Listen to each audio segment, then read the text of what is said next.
जैसे कि आपको पता है 9 अगस्त आदिवासी दिवस हर वर्ष अपन मनाते हैं बड़ी धूमधाम से, और सबको मौका मिलता है बात करने का, चर्चा करने का, अपनी बात रखने का।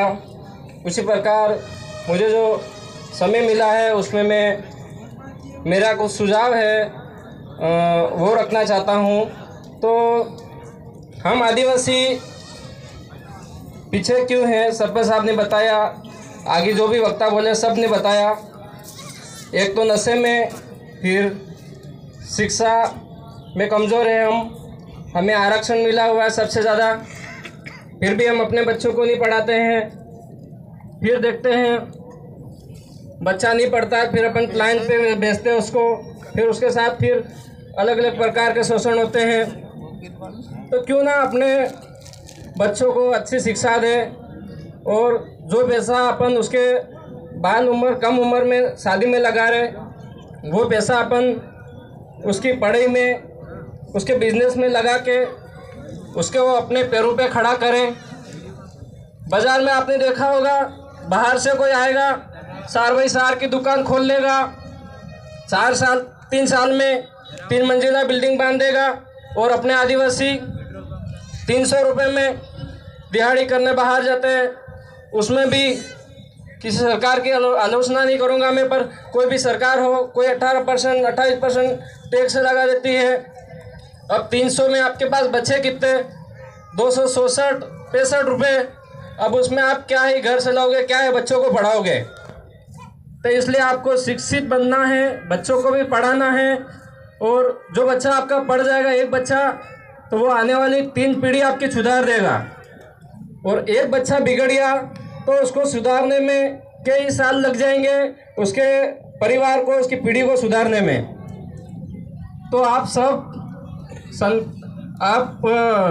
अपने बच्चों को पढ़ाएं, संकल्प लें कि हम बच्चों को पढ़ाएंगे और उनको कम उम्र में शादी नहीं कराएंगे, मोबाइल से उनको दूर रखेंगे।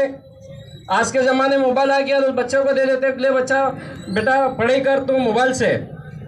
अरे पहले ज़माने में भी IAS बनते थे, IPS बनते थे, सब अधिकारी बनते थे, उस समय भी मोबाइल नहीं था, फिर भी वो किताबों से पढ़ के बड़े थे।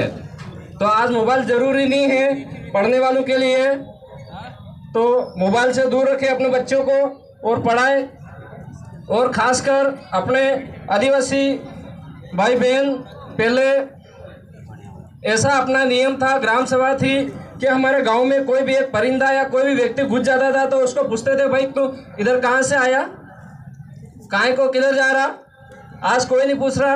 आपके क्षेत्र में बड़े उद्योग खुल जाते हैं, बड़ी बड़ी कंपनियां खुल जाती है, कोई नहीं बोल रहा, क्योंकि हम सब गुट में बढ़ गए, संगठन में बढ़ गए हम।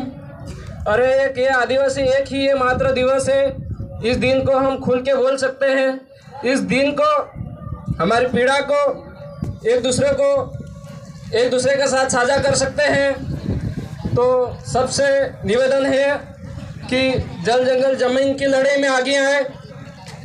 आपके क्षेत्र में कोई उद्योग खुल रहा है तो आप ग्राम सभा बिठाइए और उसमें आप निर्णय लीजिए कि उससे आदिवासियों का कितना % फायदा हो रहा है। अगर आदिवासियों का फायदा नहीं हो रहा है तो वो उद्योग को निरस्त कराइए।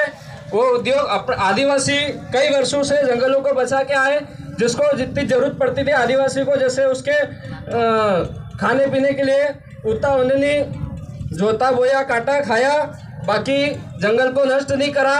पर आज की बड़ी बड़ी फैक्ट्रियाँ वाले बड़े बड़े उद्योगपति अपने बच्चों को सोने के बेड पे सुलाने के लिए वो नई यात्राएं, हवाई यात्राएं, क्या क्या ना लग्जरी लाइफ जीने के लिए आपके पूरे जंगल खत्म कर रहे हैं।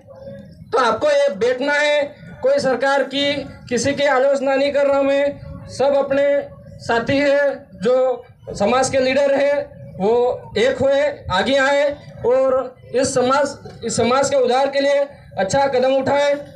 आज आपको लगता है उस क्षेत्र में निवेश क्षेत्र आ गया या उस क्षेत्र में जमीन जारी उद्योग खुल गया तो हम तो सुरक्षित है भाई, हमें कोई दिक्कत नहीं।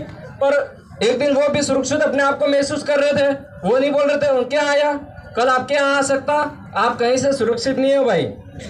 इसलिए आप सबको एक होना है जल जंगल जमीन के लिए। जिस प्रकार मैंने बताया कि बाजार का कोई बंदा आएगा 4x4 की 5x5 की दुकान खोल लेगा, 3 साल में बिल्डिंग बना लेगा। आप 300 रुपये में दिहाड़ी करते हो, पीढ़ी दर पीढ़ी मरते रहो, आपका कोई उद्धार नहीं होने वाला। इसलिए आप शिक्षा के ऊपर फोकस करें, अपने बच्चों को पढ़ाएं। और कोई अपने समाज में किसी का 8-10 बच्चे हैं तो ऐसा नहीं करें, 1 से 2 बच्चा काफ़ी है। और आप सुधार लाइए अपने समाज में, यही संदेश देना चाहता हूँ। जय जवाहर, जय भील प्रदेश, आपकी जय। Thank you.